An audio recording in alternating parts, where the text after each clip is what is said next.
Alrighty, today we're going to be taking a look at the Vissles 84 2.0 mechanical keyboard with VS linear switches. For the past couple of years I've been using a Ducky 1.2 Mini with Cherry MX Browns, and as of recently it's been double typing on me, so I started to search for a new keyboard.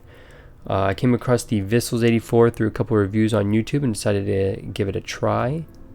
However, after doing some research on this keyboard, I ended up falling into this deep rabbit hole of custom keyboards and decided it looked like a pretty fun hobby to get into. Ever since then, I've been pretty obsessed with the whole industry and wanted to review the V84. So let's go ahead and get into the keyboard. The packaging to open up was pretty difficult. I struggled and you can see me struggling here right now. It took me quite a while and I actually ended up ripping the paper to get on the inside, which is unfortunate. I swear there was no other way to get in. So opening up first, I did open it upside down. The first thing that you're going to find is the wrist rest.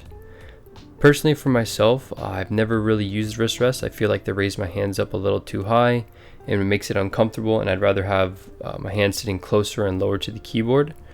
But for those of you who like wrist rests, this one's actually not bad. It's pretty soft. It kind of reminds me of a leather couch in a way. And it's pretty low profile, so nothing too stiff. Moving on, we have the instruction manual, but this one's like the quick one, not the full user manual. If you open it up, they're just going to tell you a couple things about backlighting and the wired mode versus the Bluetooth mode, which I'm not sure I'm going to ever use the Bluetooth mode. Then it also gives a little bit of information about the macros on the back. The very first thing that I noticed when taking it out was it is got a decent weight to it. Compared to my previous boards, I've had a Ducky, I've had a Corsair K70, and a Razer Chroma. They all felt a little on the lighter, cheaper side, and the density of this keyboard definitely makes it feel sturdy, which I really like. The whole thing is made of plastic, I believe.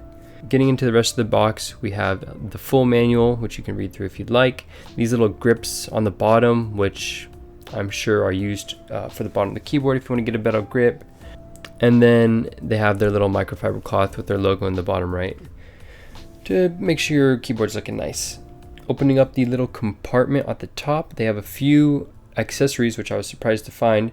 They have some raises to raise the keyboard up if you'd like to use those. And then the Windows keys, as the Mac keys are already on. Next they have the keycap puller, which is nice of them to include. And something that I did not actually expect was they have a switch puller. I did not have one and I did not order one to get into my custom keyboard, to get into the custom keyboard world. But I'm very grateful they gave me one because now I don't have to buy one. And they have the standard rubber USB-C to a USB. So that's it for what's in the box.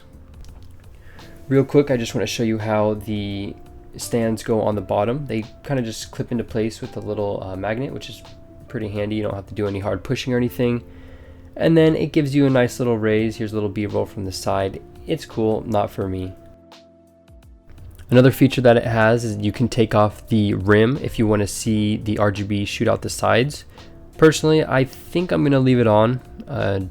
Just because I don't really have a reason to take it off. But if you really want the RGB to shine out the sides and light up your room, I'm sure removing the side panel will allow you to do that. One cool little feature about the RGB lights that I think is overlooked is the keyboard actually dims after about 5 minutes of use, which is really nice, especially if you have your keyboard in the room, because then it won't keep you up at night. But now we can get into the lights. One thing this keyboard does come with is a good amount of RGB.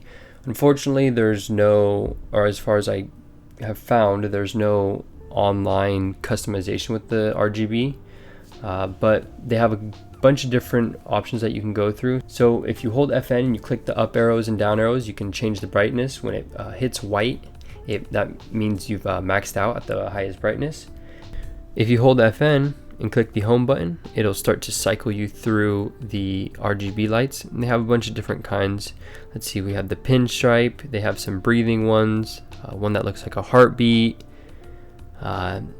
reactive pinstripes, all really interesting. And then if you hold the FN button, you click the end, you can circle through about 9 different solid colors. So each individual preset you can toggle between colors, which is actually a good amount of customization, especially without a online program.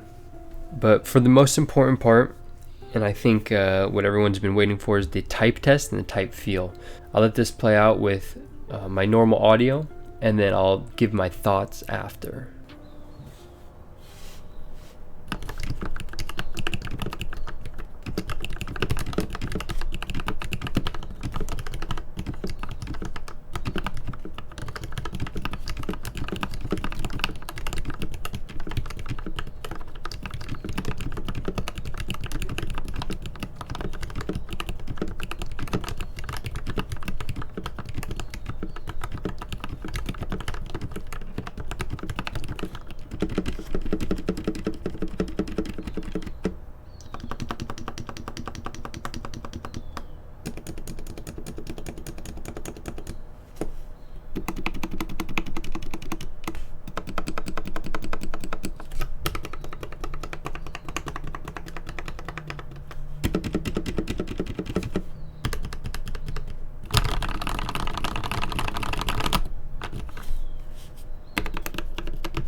Being someone who's pretty new to this custom keyboard world, I'm gonna have to say this is by far the best keyboard I've ever typed on. Again, like I said, I've only had the Razer Chroma K70 and the Ducky Shine, all stuff that you can literally buy from Best Buy.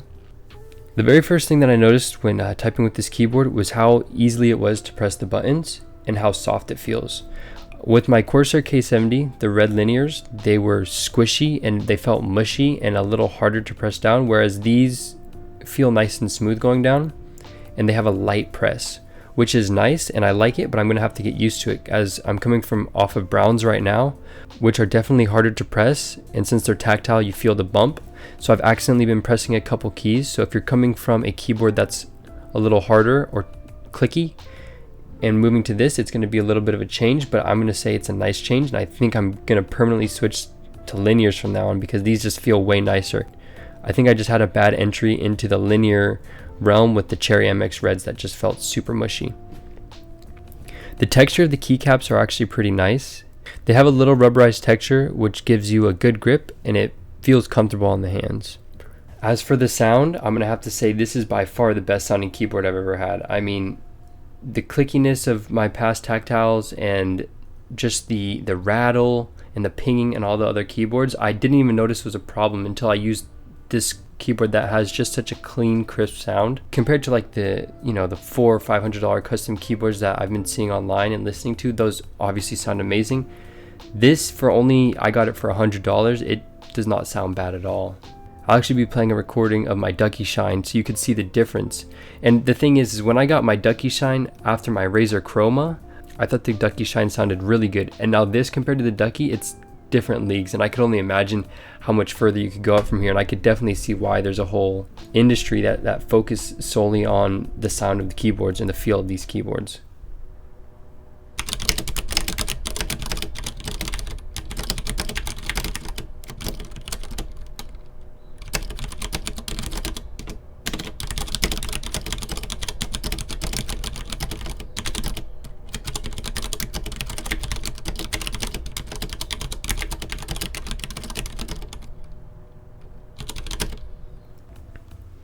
Alright, you guys don't need to hear any more of that. So I'm sure you could tell the difference between these two keyboards. The V84 compared to the Ducky is just, it's on a different level, and they're around the same price. I believe the Ducky was $110. I got this $110, shipping included. Yeah, it's safe to say I'm not going to go back to any keyboards that sound anything close to what a Ducky or the Chroma sounds like. So pretty much in conclusion, I definitely think this keyboard is great for a starter. Someone who wants to get into keyboards, possibly even customizing them. They give you all the tools that you would need to start out. This feels great, it sounds great, and I definitely think it's a great gateway into the whole custom keyboard industry. I'm definitely looking forward to diving in a little more and possibly even building my own custom keyboard one day. As for now, I'm going to stick with this, use it, and possibly even lube it up if I feel the need to. I ended up buying a lubing kit if I wanted to take this keyboard apart and lube it up, and I might go ahead and do that just to give it a try for my first lubing process. Thank you guys for watching. I would definitely recommend this for someone who needs a high quality starter keyboard, and I'll see you guys next time.